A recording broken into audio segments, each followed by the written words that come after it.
മാതാവും മാതൃഭൂമിയും സ്വർഗത്തേക്കാൾ മഹത്തരമാണ്. ഇത് ഞാൻ പറഞ്ഞതല്ല, നേപ്പാളിന്റെ ദേശീയ ആപ്തവാക്യമാണ്. മാതാവും മാതൃഭൂമിയും സ്വർഗത്തേക്കാൾ മഹത്തരം. This question might be a little bit tricky, but how is Nepal treating you right now? How are you feeling here? The people are wonderful.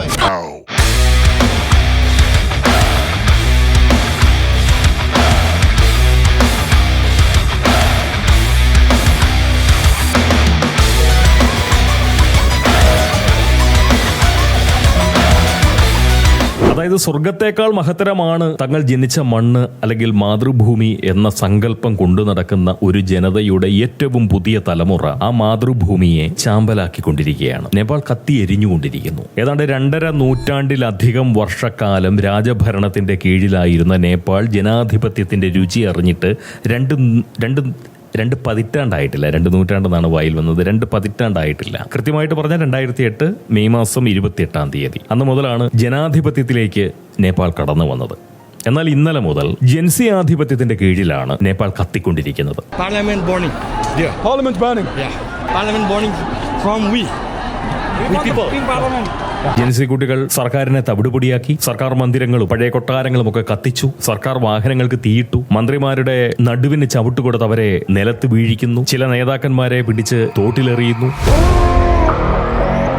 ശരിക്കും പറഞ്ഞു കഴിഞ്ഞാൽ അതിഭീകരമായിട്ടുള്ള കലാപമാണ് നേപ്പാളിൽ ജൻസി കാഴ്ചവെച്ചുകൊണ്ടിരിക്കുന്നത്. കലാപം എന്ന് പറയുമ്പോൾ കലാപ്രവർത്തനമല്ലല്ലോ, കൊലയും. എന്തുമാത്രം പാതകമാണുള്ളത് കലാപത്തിനകത്ത്, അല്ലേ? എന്ത് തരം പാതകങ്ങളാണ്, എന്തെല്ലാം തരം പാതകങ്ങളാണ്. Today I stand here with the dream of building a new Nepal, with a fire of hope and passion burning within me.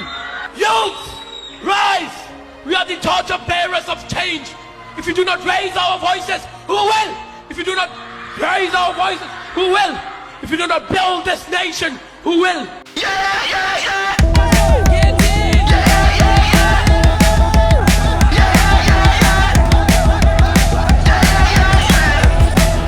സത്യം പറഞ്ഞു കഴിഞ്ഞാൽ ആരോ രചിച്ച ഒരു തിരക്കഥയുടെ കൃത്യമായിട്ടുള്ള വളരെ ആസൂത്രിതമായിട്ടുള്ള നടപ്പിലാക്കലാണ് നടന്നുകൊണ്ടിരിക്കുന്നത്. എന്ത് തന്നെയായാലും ഒരുപാട് ആളുകൾ ഇന്ത്യ മഹാരാജ്യത്തിരുന്നു കൊണ്ട് നേപ്പാൾ അനുഭവിച്ചു കൊണ്ടിരിക്കുന്ന ഈ ദുര്യോഗത്തിൽ ആസ്വാദനം പങ്കിട്ടുകൊണ്ട് ഇത് നാളെ നമ്മുടെ നാട്ടിലും വരേണ്ടതാണ് എന്ന് പറയുന്ന തരത്തിലുള്ള അഭിപ്രായ പ്രകടനങ്ങൾ യാതൊരു മടിയും മറയും കൂടാതെ പ്രകടിപ്പിച്ചുകൊണ്ടിരിപ്പുണ്ട്. നമ്മുടെ ദേഹത്ത് തട്ടാത്ത ഏത് ദുരന്തവും അല്ലെങ്കിൽ മറ്റുള്ളവരെ മാത്രം ബാധിക്കുന്നതായിട്ടുള്ള എത്ര പൈശാചികമായിട്ടുള്ള ദുരന്തങ്ങളും കുഴപ്പങ്ങളും ഒക്കെ ആണെങ്കിൽ പോലും അതൊക്കെ വളരെ ആസ്വാദന ബുദ്ധിയോടുകൂടി അനുഭവിക്കാൻ കഴിയുന്ന ഒരു ജനതയായിട്ട് നമ്മൾ മാറിപ്പോയിട്ടുണ്ട്. ഒരു രാഷ്ട്രം ഇങ്ങനെ ഈ രീതിയിലേക്ക് ജനങ്ങൾ തെരുവിലിറങ്ങി ചോരക്കളിയിലൂടെ ഇങ്ങനെ പോകുമ്പോഴത്തേക്കും സ്വാഭാവികമായിട്ടും അത് ആസ്വദിക്കുക എന്ന് പറയുന്നത് അത്ര കണ്ട് നല്ലൊരു കാര്യമല്ല. അതൊരു പരിഷ്കൃത ബുദ്ധിയല്ല, പുതിയ ഒരു കാലത്തിന് ചേരുന്നൊരു സ്വഭാവമല്ല. നമ്മുടെ ആ കാടൻ സ്വഭാവങ്ങളൊക്കെ അല്ലെങ്കിൽ കാടൻ സമ്പ്രദായങ്ങളൊക്കെ മാറിപ്പോകേണ്ട അല്ലെങ്കിൽ മാറ്റിവെക്കേണ്ട ഒരു കാലത്താണ് നമ്മൾ കഴിഞ്ഞുകൊണ്ടിരിക്കുന്നത്. ഇത് ഡിജിറ്റൽ യുഗമായി. ഇത് അങ്ങ് സംഭവിച്ചു പോകുന്നതല്ല, വളരെ ആസൂത്രിതമായി നടപ്പിലാക്കിക്കൊണ്ടിരിക്കുന്ന കലാപം മാത്രമാണിത്. ഇതിന്റെ പിന്നിൽ ആരായാലും അതല്ല നമ്മുടെ പ്രശ്നം. നമ്മൾ ആലോചിക്കേണ്ടത് ഇതിനോടുള്ള പ്രതികരണം നമ്മുടെ നാട്ടിൽ എങ്ങനെയാണ്, എന്താണ് നടന്നുകൊണ്ടിരിക്കുന്നത് എന്നുള്ള പരിശോധനയാണ് നമ്മൾ നടത്തേണ്ടത്. ഈ ഇന്ത്യ മഹാരാജ്യത്തിൽ ഇത് സംഭവിക്കണമെന്ന് ആഗ്രഹിക്കുന്ന ആളുകളുടെ എണ്ണം വളരെ കുറവല്ല. ഒരു വലിയ ജനം ഇതുപോലുള്ള കലാപത്തിലൂടെ സർക്കാരിനെ മറിച്ചിടണം എന്ന് പറയുന്ന ആഗ്രഹം പരസ്യമായി ഒരു തരത്തിലും മറകൂടാതെ പ്രകടിപ്പിച്ചുകൊണ്ടിരിക്കുകയാണ്. അത് കണ്ടില്ല എന്ന് വെക്കുന്നത് അപകടമാണ്. നമ്മൾ ശരിക്കും പറഞ്ഞു കഴിഞ്ഞാൽ ലക്ഷണം നോക്കി രോഗത്തെ മനസ്സിലാക്കി രോഗം വരാനുള്ള ആ ഒരു സാഹചര്യത്തെ കൃത്യമായി മനസ്സിലാക്കിക്കൊണ്ട് വേണ്ട കരുതലെടുത്തില്ല എന്നുണ്ടെങ്കിൽ തീർച്ചയായിട്ടും അത് ഈ നാടിന് അപകടം ചെയ്യും. വളരെ കരുതലെടുക്കേണ്ടിയിരിക്കുന്നു. കാരണം ഇവിടെ തന്നെ ഈ നമ്മുടെ ഫേസ്ബുക്കിലൂടെ തന്നെ മലയാളികളായിട്ടുള്ള ഒരു പ്രത്യേക മതസാന്നിധ്യം പേറുന്ന പേരുകാരായിട്ടുള്ള ആളുകളൊക്കെ വളരെ ആവേശത്തോടു കൂടി ഈ ഒരു കലാപത്തെ ആസ്വദിക്കുകയും ആഘോഷമാക്കി മാറ്റുകയും അത് ആചരിക്കാനുള്ള ആഗ്രഹത്തോടുകൂടി തിക്കുമുട്ടലോടുകൂടി അവരവരുടെ അഭിപ്രായങ്ങൾ ഇങ്ങനെ പരസ്യമായി പ്രകടിപ്പിക്കുകയും ചെയ്യുന്നത് അനുവദിച്ചു കൊടുത്താൽ ഉറപ്പായിട്ടും നാളെ വലിയ വില നമ്മൾ കൊടുക്കേണ്ടി വരും. ഇതൊരു ചെറിയ കാര്യമല്ല. വളരെ സമാധാന സുന്ദരമായിട്ടുള്ള ഒരു അന്തരീക്ഷത്തിൽ ഇരുന്നു കൊണ്ട് അയൽപക്കത്ത് നടക്കുന്ന കലാപങ്ങളെ ആസ്വദിച്ചും ആഘോഷിച്ചും അത് ആചരിക്കാനുള്ള ഒരു ആഗ്രഹം പ്രകടമാക്കിക്കൊണ്ടും അതല്ലെങ്കിൽ അത്തരം കലാപാഹ്വാനങ്ങൾ തീർച്ചയായിട്ടും പരോക്ഷമായി പങ്കിടുന്ന നിലയിലുള്ള ഫേസ്ബുക്ക് കുറിപ്പുകളും അതുപോലെ തന്നെ നവമാധ്യമ ഇടപെടലുകളും നടത്തുമ്പോൾ അത് കണ്ടില്ല എന്ന് വെക്കുന്നത് ഒട്ടും ബുദ്ധിയല്ല. ഈ സമൂഹം എന്ന് പറയുന്ന സംവിധാനം പരസ്പര സ്നേഹത്തിൽ അധിഷ്ഠിതമാണ് എന്ന് വിചാരിക്കുന്നുണ്ട് എന്നുണ്ടെങ്കിൽ തെറ്റാണ്.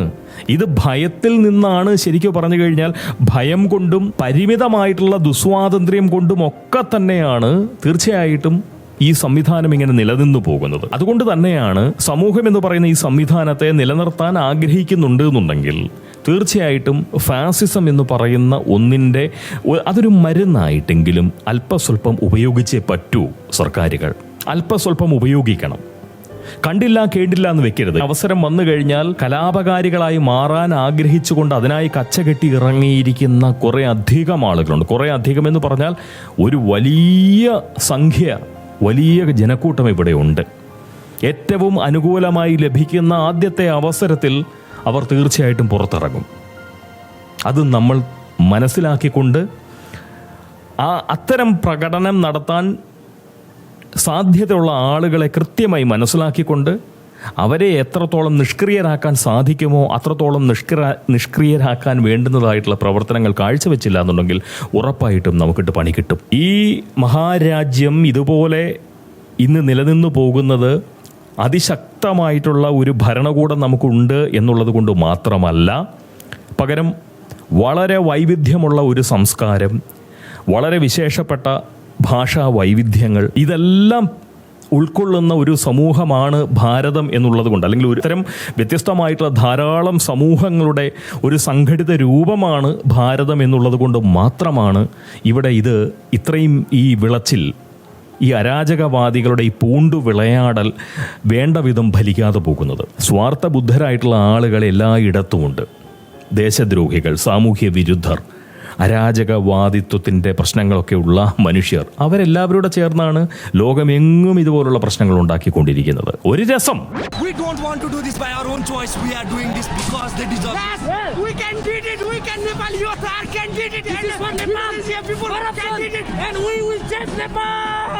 This is for Nepal. No, only Randi Gopal.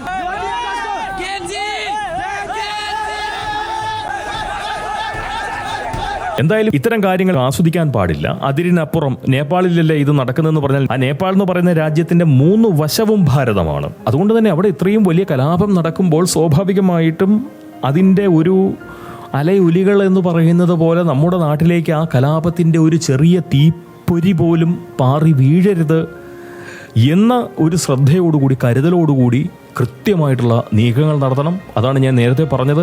ഫാസിസം എന്ന് പറയുന്നത് തീർച്ചയായിട്ടും സമാധാന സുന്ദരമായിട്ടുള്ള ഒരു സമൂഹത്തെ വാർത്തെടുക്കാൻ ഫാസിസം എന്ന് പറയുന്നത് ആവശ്യമാണ് എന്നുണ്ടെങ്കിൽ തീർച്ചയായിട്ടും അല്പസ്വല്പം ഫാസിസം പ്രാവർത്തികമാക്കണം.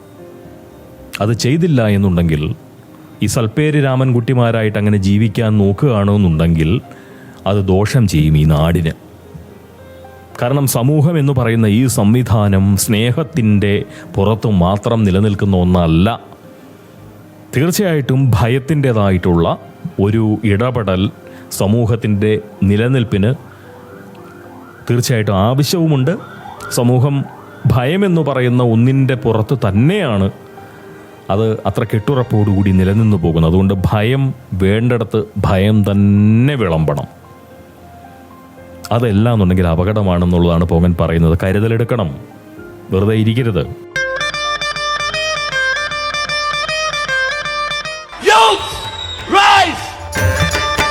Youth, rise! We are the torch bearers of change. If you do not raise our voices, who will?